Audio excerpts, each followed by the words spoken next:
वल्लभ गिरिवरधारी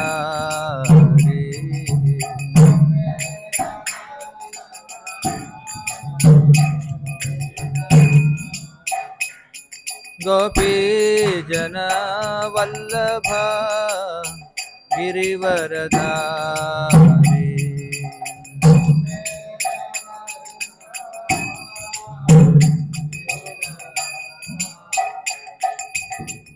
यशोदनंदन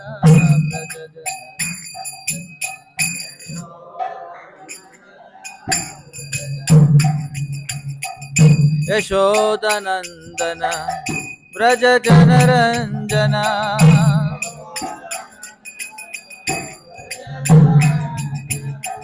यशोदनंदन व्रज जनरंजन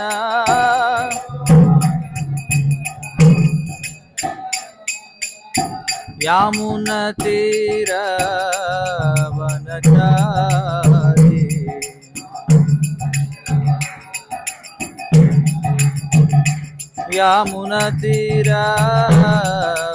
यामुनतीरवनचारी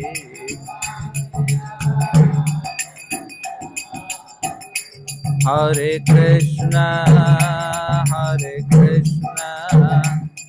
कृष्ण कृष्ण हरे हरे हरे राम राम राम हरे हरे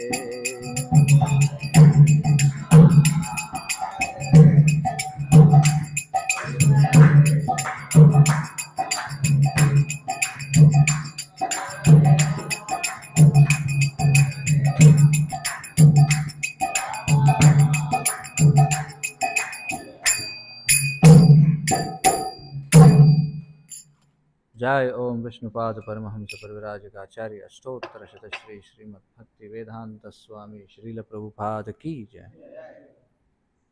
श्री बलराम पूर्णिमा महोत्सवम की जय। ओम नमो भगवते वासुदेवाय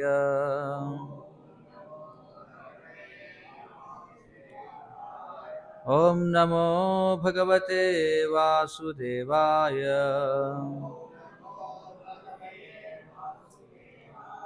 ओम नमो भगवते वासुदेवाय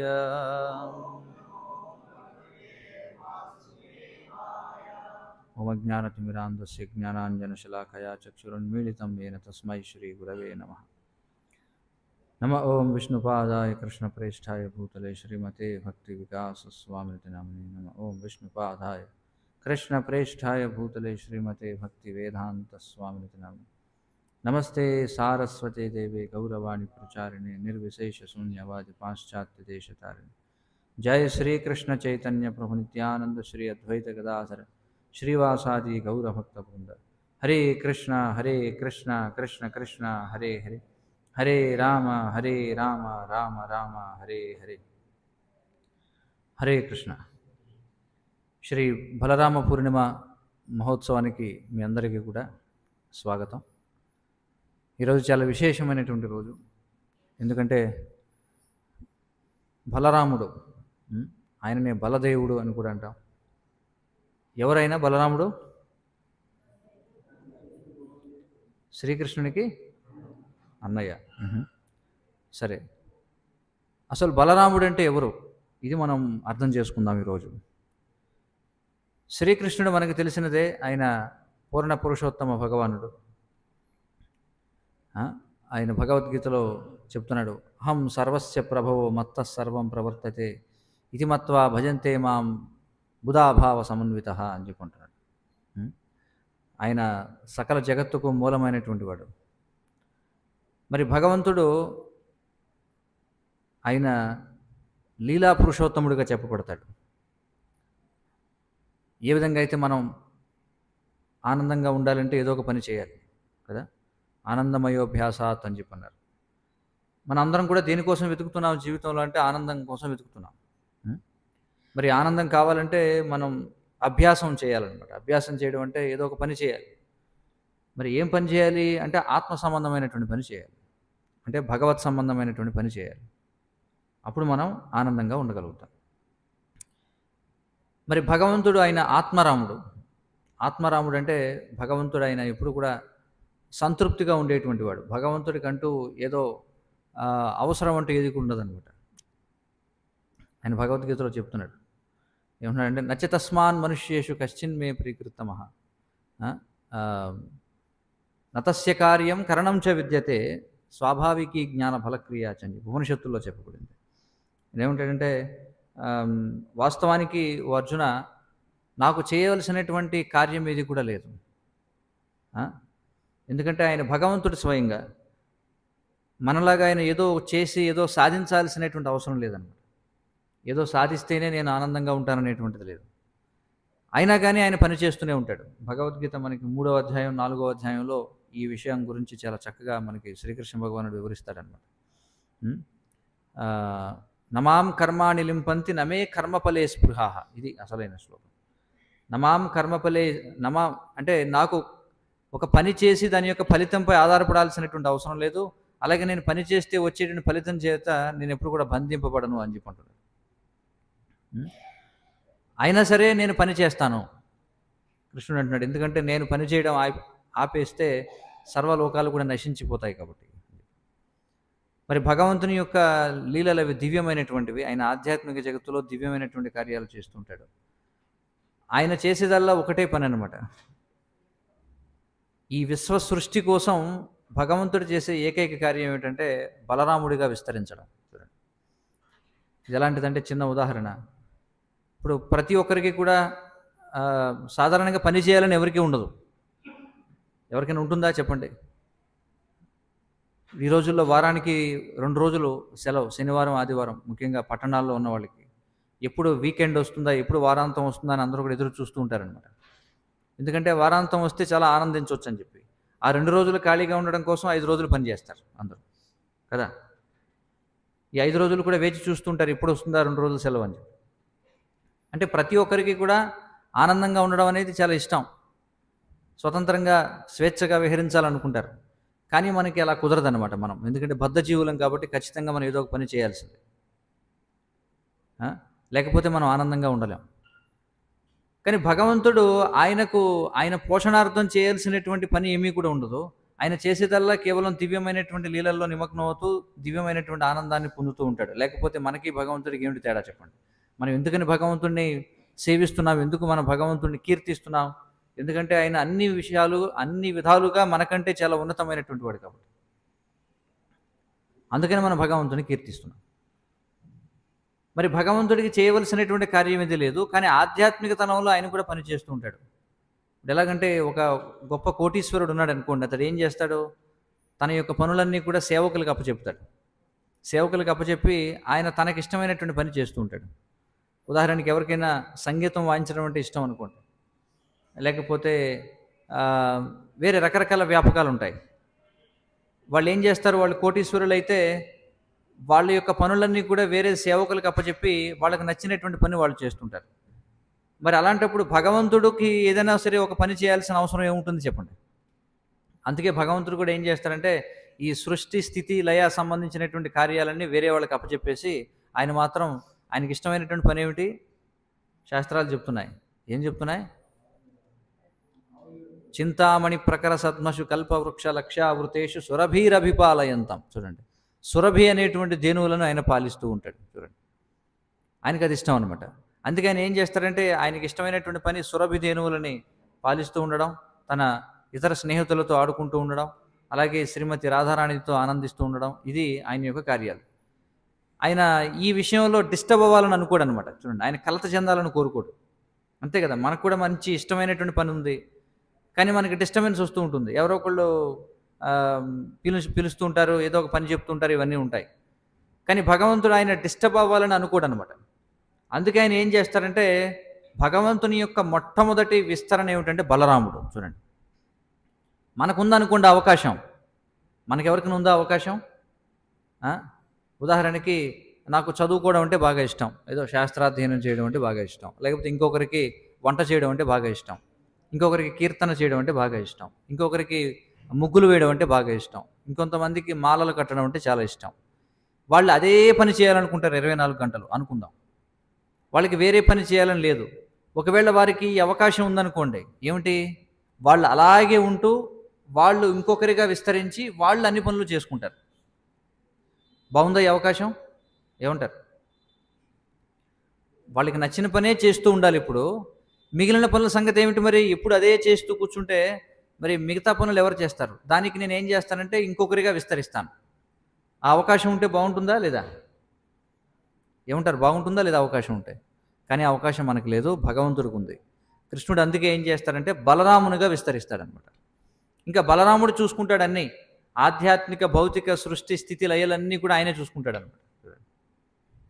ఆయన మాత్రం చక్కగా గోలోక వృందావనంలో ఆయన యొక్క భక్తులతో విహరిస్తూ ఆనందిస్తూ ఉంటాడు. అందుకే భగవంతుణ్ణి సేవ్య భగవాన్ అంటారు. అంటే కృష్ణుణ్ణి, బలరాముణ్ణి సేవక భగవాన్ అని చెప్పి అంటారు. అంటే ఏమిటి? కృష్ణుడి సేవించబడే భగవంతుడైతే బలరాముడు సేవ చేసే భగవంతుడు. చూడండి, బలరాముడు భగవంతుడే. బలరాముడికి కృష్ణుడికి ఏమిటి తేడా?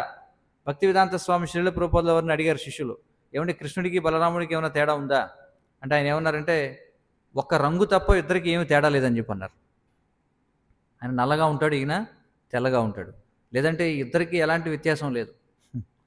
ఆయన సేవ్య భగవాన్, ఈయన సేవక భగవాన్. అంటే బలరాముడు ఏం చేస్తారంటే శ్రీకృష్ణ భగవానుని యొక్క ఆనందం కోసం కావలసినటువంటి ఏర్పాట్లని చేస్తాడు. శ్రీకృష్ణ భగవానుని యొక్క సేవ కోసం ఏదైతే అవసరమవుతుందో ఆ ప్రతి ద్రవ్యము కూడా బలరాముడేనమాట. అంటే బలరాముడు ఎంతగా కృష్ణుడిని సేవిస్తాడంటే కృష్ణుడి ధరించేటువంటి ప్రతి ఆభరణం, కృష్ణుడి ధరించేటువంటి ప్రతి ఆయుధం, కృష్ణుడి కూర్చునేటువంటి ఆసనం, కృష్ణుని యొక్క పాదుకలు, కృష్ణుని యొక్క పిల్లన గ్రోవి, కృష్ణుని మెడలో ఉండేటువంటి నగలు, కృష్ణుడి సేవకి ఏదైతే అవసరమవుతుందో అవన్నీ బలరాముని యొక్క విస్తరణే. అది అర్థం చేసుకోండి. ప్రతిదీ కూడా బలరాముడు ఆయనే అనంతశేషువుగా ఏం చేస్తాడు? ఎప్పుడైతే విష్ణువుగా కృష్ణుడు వచ్చి ఆయన ఈ సృష్టి స్థితి కార్యాన్ని చేస్తుంటాడో ఆయన శయనించాల్సి వచ్చినప్పుడు ఆయన ఏం చేస్తాడంటే అనంతశేషువుగా ఒక పాన్పుగా మారతాడు. చూడండి, అర్థమవుతుంది కదా? అలాగే ఆయనకి ఎప్పుడు కూడా పైన గొడుగులాగా ఉంటాడు. చూస్తాం కదా మనం అనంతశేషువు. అనంతశేషువు ఎవరు? బలరాముడు. అలాగే భగవంతుని యొక్క కార్యం ఏదైతే ఈ ప్రపంచంలో ఉందో, భగవంతుని యొక్క కార్యం ఏమిటి? బద్ధజీవులందరినీ కూడా వెనక్కి మళ్ళీ తన స్వధామానికి తీసుకువెళ్ళడం. ఆ కార్యానికి ఆయన ఎవరిని ఉపయోగించుకుంటాడు? ఆయన యొక్క ప్రతినిధులుగా ఎవరిని ఉపయోగించుకుంటారు? ఆధ్యాత్మిక గురువును ఉపయోగించుకుంటాడు. కాబట్టి ఆధ్యాత్మిక గురువు కూడా బలరాముని యొక్క విస్తరణగా చెప్పబడుతుంది, బలరాముని యొక్క ప్రతినిధిగా చెప్పబడతాడనమాట. కాబట్టి బలరాముడు అంటే గురుతత్వం. చూడండి, ఆయన యొక్క కార్యం ఏమిటంటే కృష్ణుని యొక్క సంతృప్తి కోసం ఏదైతే కావాలో అవన్నిటిగా విస్తరించడం, అవన్నీ పనిచేసేలా చూడడం, ఆ వస్తువులుగా రూపాంతరం చెందడం, ఇది బలరాముడు చేసేటువంటి పని. అర్థమవుతుంది కదా? కాబట్టి ఈ మందిరం ఏదైతే మనం కూర్చుని ఉన్నామో ఇది కూడా బలరాముని యొక్క ప్రతినిధి. కృష్ణుని సేవకు ఉపయోగపడే ప్రతిదీ కూడా, ఇక్కడ ఉన్నటువంటి మైక్రోఫోన్ ఇది కూడా బలరాముని యొక్క ప్రతినిధి. ఇక్కడ ఉన్నటువంటి కరతాళం ఇది కూడా బలరాముని యొక్క ప్రతినిధి. మృదంగం అది కూడా బలరాముని యొక్క ప్రతినిధి. ప్రతిదీ కూడా చూడండి. అందుకే భగవత్ సేవకు సంబంధించినటువంటి ప్రతి వస్తువుని కూడా మనం ఏం చేయాలి? చాలా పరిశుభ్రంగా ఉంచుకోవాలన్నమాట. అందుకే మందిరాల్లో విగ్రహ స్థాపన జరిగేటప్పుడు అనంతశేషువుని ఏం చేస్తారంటే ఆ మండపంలో ముందు స్థాపన చేస్తారు. ఎందుకంటే అనంతశేషువు మోస్తాడనమాట. మనం ఏమనుకుంటాం? ఇక్కడ ఏదో మండపం కట్టాం, మెట్లు ఇటుకలు మోస్తున్నాయి అనుకుంటాం. కాదు, ఆ ఇటుకల లోపల అనంతశేషువు ఉంటాడనమాట, ఆయన మోస్తాడు. మరొక రకంగా అర్థం చేసుకోవాలంటే బలరామునికి మరొక పేరు సంకర్షణుడు అని చెప్పి అంటారు. సంకర్షణ, మనం ఆకర్షణ అంటున్నాం కదా. ఆకర్షణ అంటే ఏమిటి అర్థం? పట్టి ఉంచేటువంటిది. ఇప్పుడు ఈ భవనం ఇటుకలతో నిర్మాణం అయింది. మీరు ఒక ఇటుకని పగలగొట్టారనుకోండి, అందులో ఏముంటుంది? మట్టి ఉంటుంది. మట్టిలో ఏముంటాయి? రేణువులు ఉంటాయి. ఇంకా అతి సూక్ష్మంగా విడదీయలేనటువంటి దశకు మీరు కనుక చూర్ణం చేస్తే చివరికి మిగిలేటువంటి దాన్ని పరమాణువు అని చెప్పి అంటారు. పరమాణువు, అర్థమవుతుంది కదా. ఈ పరమాణువులు కలిసి అణువులు తయారవుతాయి. ఈ అణువులు అన్నీ కూడా కలిసి మళ్ళీ ఏం చేస్తుంది, పదార్థం తయారవుతుంది. అర్థమవుతుంది కదా. కానీ ఇప్పుడు ఈ పరమాణువు ఏదైతే ఉందో, పరమాణువులో కేంద్రకం అనేటువంటిది ఉంటుంది, న్యూక్లియస్ అని చెప్పి అంటారు. ఈ పరమాణువు కూడా పరమాణువుగా ఎలా ఉండగలుగుతుందంటే, మధ్యలో ఉన్నటువంటి కేంద్రకం చుట్టూ ఉన్నటువంటి ఎలక్ట్రాన్లని, ప్రోటాన్లని పట్టి ఉంచుతుందన్నమాట. చూడండి, మరి ఆ విధంగా ఆ కేంద్రకానికి ఇవన్నీ కూడా ఆకర్షితమై ఉండేటువంటి కర్షణ ఏదైతే ఉందో అది ఎవరంటే సంకర్షణ, అదే బలరాముడు అనమాట. చూడండి, మరి ఏదైనా ఒక వస్తువు అసలు నిలబడుతుంది అంటే దానికి కారణం గురుత్వాకర్షణ శక్తి అంటారు, అవునా కదా. గ్రావిటేషనల్ పుల్ అందరూ చెప్పుకుంటాం కదా, మనం చదువుకుంటాం కదా, గురుత్వాకర్షణ శక్తి. ఆ గురుత్వాకర్షణ శక్తి ఎవరు అంటే అదే సంకర్షణుడు, బలరాముడు. ఎందుకంటే అణువుగా ఉండకుండా విచ్ఛిన్నం అయిపోయింది అనుకోండి, కొన్ని పరమాణువులు కలిసి అణువులుగా కలిపి ఉంటున్నాయి అంటే దానికి కారణం బలరాముని యొక్క సంకర్షక శక్తి. చూడండి, అర్థమవుతుంది కదా. కృష్ణ అనేటువంటి శబ్దం ఉంది. కృష్ణ అంటే అర్థం ఏమిటి? కృష్ణ అంటే అర్థం ఏమిటి? సర్వాకర్షకుడు అని అర్థం. చూడండి, కృష్ణ అంటే సర్వాకర్షకుడు. మరి బలరామునిలో ఉన్నటువంటి ఈ సంకర్షణుడు ఎవరంటే కృష్ణుడే. మళ్ళీ చూడండి, ఈ శబ్దాల్లో మనకి పోలిక కనిపిస్తుంది, కృష్ణ సంకర్షణ. చూడండి, కాబట్టి కృష్ణుడే సంకర్షణునిగా విస్తరిస్తాడు. ఆ సంకర్షణుడు ఆయన మళ్ళీ చూడండి, ఈ బలరాముడు ఏం చేస్తారంటే మళ్ళీ సంకర్షణ ప్రద్యుమ్న అనిరుద్ధ వాసుదేవులు అనేటువంటి మొదటి చతుర్వ్యూహంగా విస్తరిస్తాడు. చూడండి, బలరాముడు మళ్ళీ ఏం చేస్తాడు, ఆయన కార్యాలు మళ్ళీ ఆయన చేయడు. చూడండి, భగవంతుని గొప్పతనం చూడండి. అందుకే శాస్త్రాలు మనకి చెప్తున్నాయి, ఓం పూర్ణమదః పూర్ణమిదం పూర్ణాత్ ముదచ్యతే పూర్ణస్య పూర్ణమాదాయ పూర్ణమేవ వశిష్యతే అని చెప్పున్నారు. కృష్ణుడు ఏం చేస్తాడు, ఆయన పనుల్లో ఆయన ఆటంకం కలగకుండా ఉండడం కోసం బలరాముడుగా విస్తరించేస్తాడు. ఆ బలరాముడు ఏం చేస్తాడు, మళ్ళీ తన కార్యాల్లో ఆటంకం లేకుండా ఉండడం కోసం ఆయన మళ్ళీ నలుగురుగా విడిపోతాడు. చూడండి, అర్థమవుతుంది కదా. ఎలాంటిదంటే మనకు ఒక ఆర్గనైజేషన్లో హైరార్కీ ఉంటుంది. చూడండి, పైన యజమాని ఉంటాడు, ఆయన కింద అంటే ముందు చైర్మన్ ఉంటాడు, చైర్మన్ కింద మళ్ళీ వైస్ చైర్మన్ ఉంటాడు, అతని కింద బోర్డ్ ఆఫ్ డైరెక్టర్స్ ఉంటారు, బోర్డ్ ఆఫ్ డైరెక్టర్స్ కింద మళ్ళీ ఇన్ఛార్జీలు ఉంటారు. చూడండి, అలా ఈ బలరాముడు ఏం చేస్తారంటే మొదటి చతుర్వ్యూహం సంకర్షణ ప్రద్యుమ్న అనిరుద్ధ వాసుదేవులుగా విస్తరిస్తాడు. అందులో ఉన్నటువంటి సంకర్షణుడు ఎవరైతే ఉంటాడో ఆయనే వైకుంఠ నారాయణుడిగా విస్తరిస్తాడు. తెలుసు కదా మనందరికీ వైకుంఠ నారాయణుడు. ఈ వైకుంఠ నారాయణుడి నుండి మళ్ళీ నలుగురు వస్తారు బయటికి, సంకర్షణ ప్రద్యుమ్న అనిరుద్ధ వాసుదేవులు. వీరినే ద్వితీయ చతుర్వ్యూహం అని చెప్పి అంటాం. ఆ ద్వితీయ చతుర్వ్యూహంలో ఉన్నటువంటి వాసుదేవుడు ఎవరైతే ఉంటాడో ఆ వాసుదేవుడి నుండి శ్రీ మహావిష్ణువు వస్తాడనమాట. చూడండి, ఇదంతా దేనికోసం, ఈ సృష్టి యొక్క స్థితి, సృష్టి స్థితి లేక వీటన్నిటిని కూడా చేయడం కోసం. ఈ మహావిష్ణువు ఎవరైతే ఉంటాడో ఆయననే కారణోదక సాయి విష్ణు అంటారు. ఆయన యొక్క రోమకోపాల నుండి అనంతకోటి బ్రహ్మాండాలు బయటకు వస్తాయి. ఈ అనంతకోటి బ్రహ్మాండాల్లోకి మళ్ళీ ఆయన గర్భోదక సాయి విష్ణువుగా ప్రవేశిస్తాడు. ఆ గర్భోదక సాయి విష్ణువుగా ప్రవేశించి ఆయన యొక్క నాభి నుండి కమలం బయటకు వస్తుంది. ఆ కమలం నుండి బ్రహ్మ ఉద్భవిస్తాడు. చూడండి, ఆ యొక్క కమలం తూడు ఏదైతే ఉంటుందో అందులో 14 లోకాలు ఉంటాయి. ఈ 14 లోకాల్లో ఉన్నటువంటి ఈ 14 లోకాలు తయారైనటువంటి ప్రతి అణువులోనూ ఇందులో ఉన్నటువంటి ప్రతి జీవి యొక్క హృదయంలోకి మళ్ళీ పరమాత్మగాను ప్రవేశించేది ఎవరు మళ్ళీ విష్ణువే ప్రవేశిస్తాడు. చూడండి, ఇదంతా చేసేది ఎవరండి అంటే బలరాముడే చేస్తున్నాడు అనమాట. కృష్ణుడు చేసే పనుల్లో ఏమిటి, ఇప్పుడే కదా చెప్పుకున్నాం. ఏం చేస్తాడు కృష్ణుడు, బలరామునిగా విస్తరించి ఆయన పనిలో ఆయన ఉంటాడంతే. అర్థమవుతుంది కదా. వీటినే స్వాంశలు అని చెప్పి అంటారు. స్వాంశ అంటే విష్ణువు యొక్క అంశ. అంటే కృష్ణుడి నుండి బలరాముడు వచ్చాడు కాబట్టి బలరాముల్లో కృష్ణుడి కంటే తక్కువ శక్తి ఉంటుందనుకుంటే పొరపాటు. కృష్ణుడికి ఏదైతే శక్తి ఉంటుందో అదే శక్తి బలరాముడికి ఉంటుంది. బలరాముడి నుండి వచ్చిన 4 ఏవైతే ఉన్నాయో చతుర్వ్యూహం, మొదటి చతుర్వ్యూహం సంకర్షణ ప్రద్యుమ్న అనిరుద్ధ వాసుదేవులకి మళ్ళీ నలుగురికి కూడా బలరామునికి ఉన్నంత శక్తి ఉంటుంది, బలరాముడికి కృష్ణుడికి ఉన్నంత శక్తి ఉంటుంది. మళ్ళీ ఈ నలుగురిలో సంకర్షణుడి నుంచి వచ్చినటువంటి నారాయణుడికి కూడా మళ్ళీ కృష్ణుడికి ఉన్నంత శక్తి ఉంటుంది. చూడండి, వీటినే స్వాంశలు అని చెప్పి అంటారు. మరి మనం కూడా భగవంతుడి నుంచి విస్తరించిన వాళ్ళమే, కానీ మనల్ని ఏమంటారంటే విభిన్న అంశాలు అని చెప్పి అంటారు. మనం కూడా భగవంతునికి అంశలమే. కానీ మనకి కేవలం భగవంతుడితో గుణరీత్యా ఏకత్వం ఉంది, కానీ పరిమాణరీత్యా మనం ఒకటి కాదనమాట. మనం ఎలాంటి వాళ్ళం అంటే సముద్రంలో నీటి బిందువులు వంటి వాళ్ళం. నీటి బిందువు కూడా ఉప్పుగా ఉంటుంది, సముద్రపు నీరు కూడా ఉప్పుగా ఉంటుంది. కానీ సముద్రంలో అనంతమైనటువంటి నీరు ఉంటుంది, కాబట్టి అనంతమైన ఉప్పుదనం ఉంటుంది.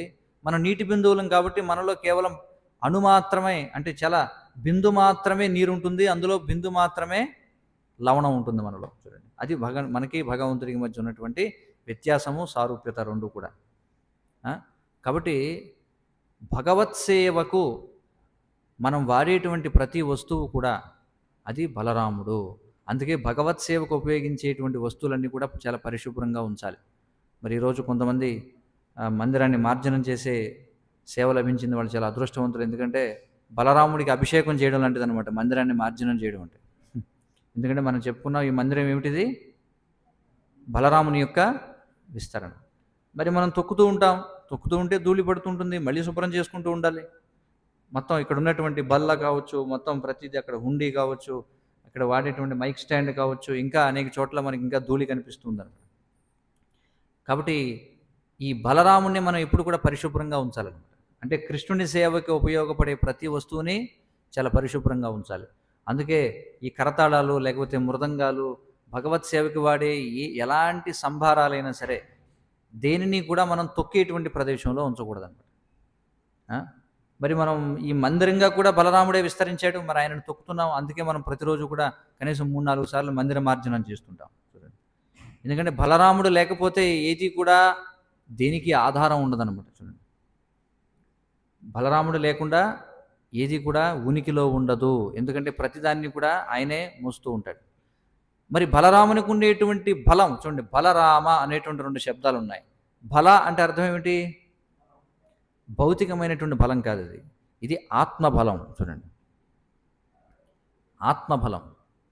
మనకి భగవంతుడిని చేరుకోవడానికి కావాల్సింది శారీరక బలం కాదు, ఆత్మబలం కావాలన్నమాట. మరి ఆ ఆత్మబలం మనకి ఎక్కడి నుంచి వస్తుందంటే బలరాముడి నుంచి వస్తుంది. ఎలా వస్తుంది? నేరుగా రాదు, బలరాముని ప్రతినిధి అయిన ఆధ్యాత్మిక గురువు ద్వారా మనకు వస్తుంది. కాబట్టి అందుకే ఆధ్యాత్మిక గురువు బలరామునికి ప్రతినిధి. చూడండి, అలాగే రామ అనేటువంటి శబ్దం ఉంది. రామ అంటే ఏమిటి అర్థం? రమంతే యోగినో అనంతే సత్యానందే చిదాత్మని ఇతి రామ పదే నాసౌ పరం బ్రహ్మాభిధీయతే అని చెప్పబడింది శాస్త్రాలు. రమంతే యోగినో అనంతే. చూడండి, యోగులు అనంతముగా రమిస్తూ ఉంటారు. దేనిని? సత్యానందే చిదాత్మని, దివ్యమైనటువంటి ఆనందాన్ని పొందుతూ ఉంటారు. కాబట్టి రామ అనేటువంటి పదానికి ఇది అర్థం అని చెప్పి అంటున్నారు. ఇతి రామపదే నాసౌ అని చెప్పి పరం బ్రహ్మాభిధీయతే అని చెప్పన్నారు. కాబట్టి ఇదేమిటంటే పరమానందం అన్నమాట, బ్రహ్మానందం అని చెప్పి అంటాం. ఇది దివ్యమైనటువంటి ఆధ్యాత్మిక ఆనందం.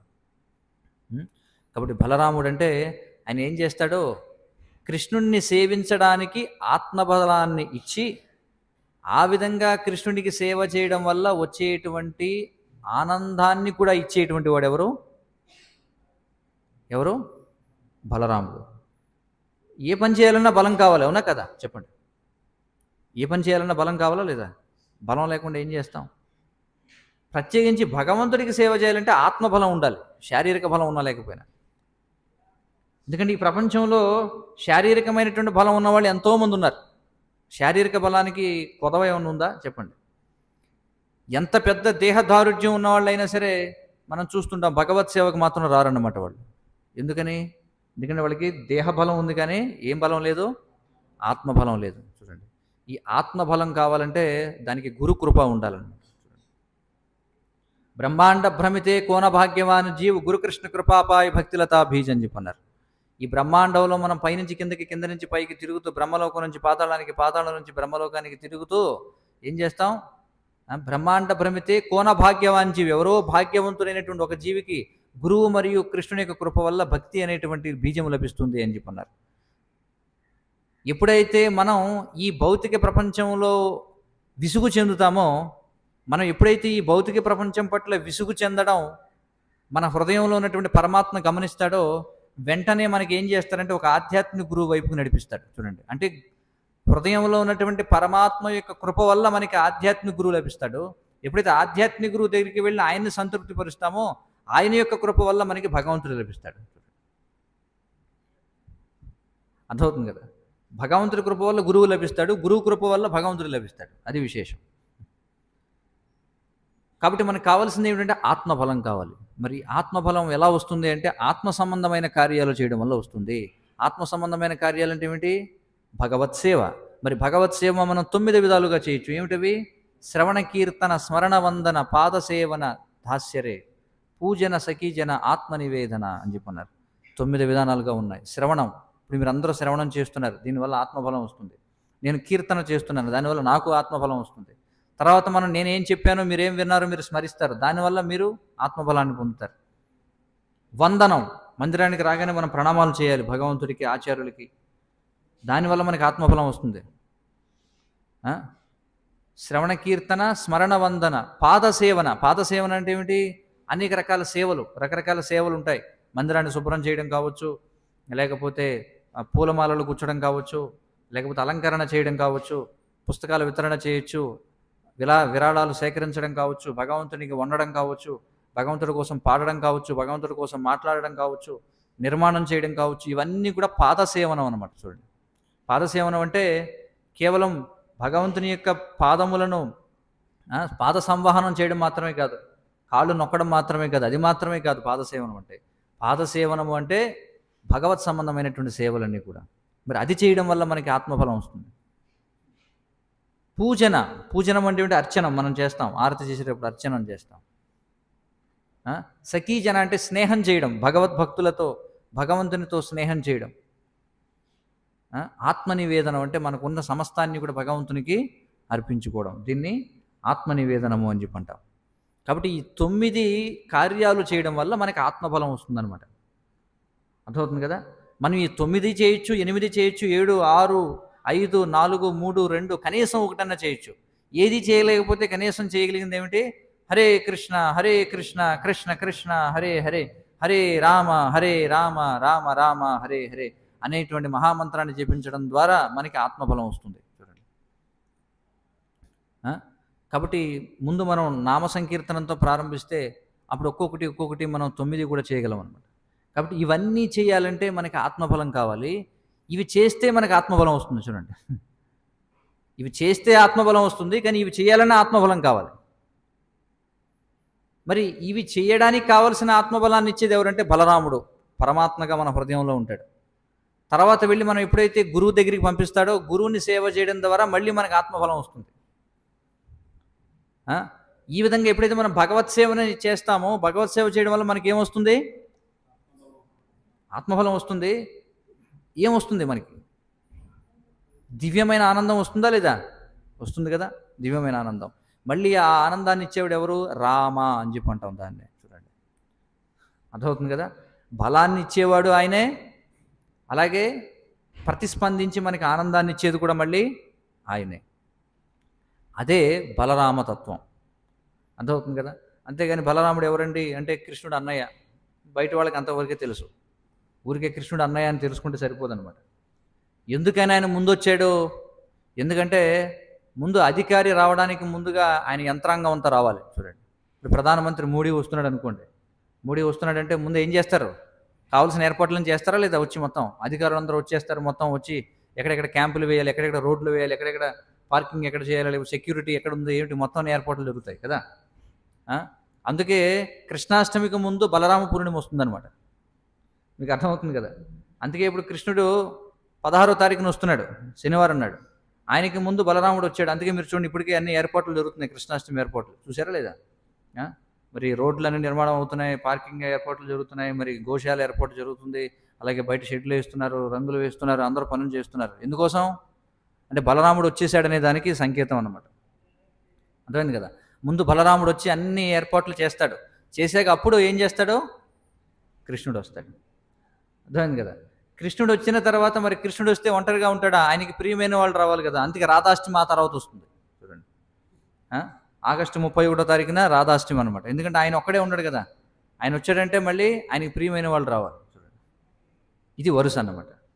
కాబట్టి మరి అది బలరామతత్వం. కాబట్టి మనకి ఆధ్యాత్మికంగా ముందుకు వెళ్ళడం కోసం మనకి ఆత్మబలాన్ని ఇవ్వమని మనం ఎవరిని వేడుకోవాలి? బలరాముడిని వేడుకోవాలి. మరి బలరాముడిని మనం నేరుగా వేడుకోలేం. ఎవరిని వేడుకోగలమంటే బలరాముని కంటే కృప కలిగిన వారు ఆయన యొక్క ప్రతినిధులు, ఆచార్యులు అనమాట. చూడండి, అంటే గురువు ఎవరికి ప్రతినిధి? బలరామునికి ప్రతినిధి. మరి ఆ బలరాముడే ఈ కలియుగంలో 500 సంవత్సరాల క్రితం శ్రీ నిత్యానంద ప్రభువుగా అవతరించారు. చూడండి, మీరు అక్కడ చూస్తున్నారు, కృష్ణ బలరాములు ఇద్దరు నుంచున్నారు. అవతల పక్కన కృష్ణుడు, అవతల పక్కన బలరాముడు.